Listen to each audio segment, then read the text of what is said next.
옥수수에 이어 또다시 굴욕 외교를 했다는 보도가 나왔습니다. 일본의 제안에 호주는 절대 물러서지 않는다는 입장을 밝혔는데요. 어떤 내용인지 알아보았습니다. 옥수수에 이어 이번엔 소고기입니다. 20일 아사히 신문에 따르면 일본과 미국 간의 무역 협상에서 미국산 쇠고기에 대한 관세를 낮은 범위에서 수입하는 것에 대해 일본이 최종 합의하여 일본 농가의 타격이 예상된다고 보도했습니다. 일본 내에서는 옥수수에 이어 또다시 미국의 굴욕 외교를 했다는 비판이 이어지고 있는 상황인데요.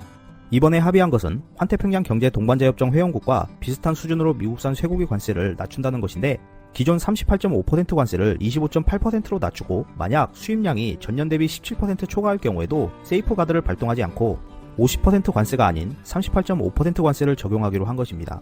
관계자에 따르면 양국은 내년도 세이프가드의 발동 기준을 24만 2천 톤으로 실무급 협의에서 합의했다고 합니다.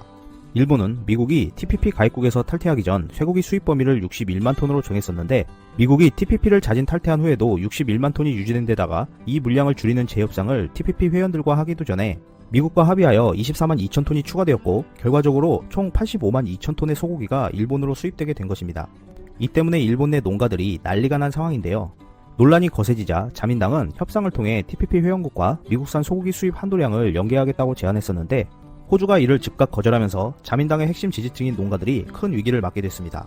지난달 브릿진 맥킨지 호주 농무부 장관은 소고기를 포함한 그 어떤 품목에 대해서도 TPP 규정 관련 재협상은 하지 않을 것이라고 강조했었는데요. 아베 총리가 트럼프 대통령의 환심을 사는 데는 성공했을지 모르지만 이번 미국과의 협상으로 사실상 TPP 세이프가드 제도가 일본에게 무용지물이 되어버렸습니다. 옥수수에 이어 그 많은 소고기를 어떻게 처리할지 아베 총리의 향방이 주목되고 있습니다. 이상 피커TV였습니다. 전하고 있습니다. 자국 업체들이 외교 전략의 희생양이 되었다고 호소하며 위기가 확산되고 있는 것에 걱정하는 모습입니다.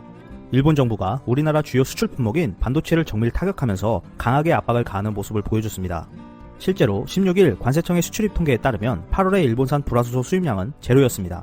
한국은 반도체와 디스플레이 생산에 필요한 고순도 불화수소 약 3,000톤가량을 매달 일본에서 수입했었는데, 일본의 수출 규제로 아예 수입이 되지 않았던 것입니다. 하지만 우리 기업들은 끄떡도 하지 않았는데요. 도리어 기다렸다는 듯이 수입처 다변화와 국산화로 이러한 규제를 신속하게 해결해 나갔습니다. 20일 M&A 온라인에 따르면 한국이 불화수소 수입 제로에서도 꿋꿋이 버텨나가고 있고, 예상과는 반대로 일본 기업이 외교 정책의 희생양이 되고 있다고 전했습니다. 일본이 한국을 강하게 밀어붙이면 반드시 부러지고 한국이 타협을 하자고 애원할 것이다. 일본 정부의 이러한 예상은 보기 좋게 빗나갔습니다. 단 한 번의 외교 실책으로 이득 없이 일본 기업들의 희생만 발생하고 있는 상황에서 다시 원래 상태로 돌아가자고 해도 한국이 들어줄지 의문이라며 걱정하고 있는 모양새입니다. 9월 초에는 한국의 솔브레인과 ENF 테크놀로지 두 개사가 중국에서 수입한 무수 불화수소산을 순도 99.999%의 고순도 불화수소 액으로 가공해 삼성에 납품했고, SK 하이닉스의 자회사인 SK 머티리얼도 8월에 IT 소재 솔루션 플랫폼을 만들어 고순도 불화수소 양산을 위한 설비 투자를 추진하고 있다며 한국의 일본산 소재 대체 상황을 심도 있게 보도했습니다. 이뿐만 아니라 반도체 웨이퍼 시장에서도 SK 실트론이 9월 10일 미국 화학기업 튜폰의 실리콘 카바이드 웨이퍼 사업을 인수하는 등 일본의 수출 규제가 확대되기 전에 일본 기업으로부터 의존도를 낮추는 형태를 보이고 있다며 위기감을 전했습니다. 또한 일본 점유율이 높은 포토 레지스트 소재와 웨이퍼용 고정밀도 프로브 스테이션 등의 생산 장비도 한국이 국산화에 박차를 가하고 있다는 점을 주목했습니다. 일본의 수출 규제가 있기 전까지는 한국의 소재 장비 업체가 말하듯 삼성과 LG 등 글로벌 기업들은 일본 기업 중심으로 움직이고 한국 중소기업은 상대도 하지 않는다라고 불만을 흘릴 정도로 일본 발악이었지만, 현재 상황은 국산화 일색으로 물들고 있다고 전했습니다. 결국 일본의 소재 장비 업체가 정부의 수출 규제 강화 여파로 글로벌 회사와의 비즈니스 기회를 잃게 될 것 같고, 역사인식 문제에서 만약 승리를 한다 해도 얻는 것은 거의 없이 잃는 것만 많아지는 상황이라고 전했습니다.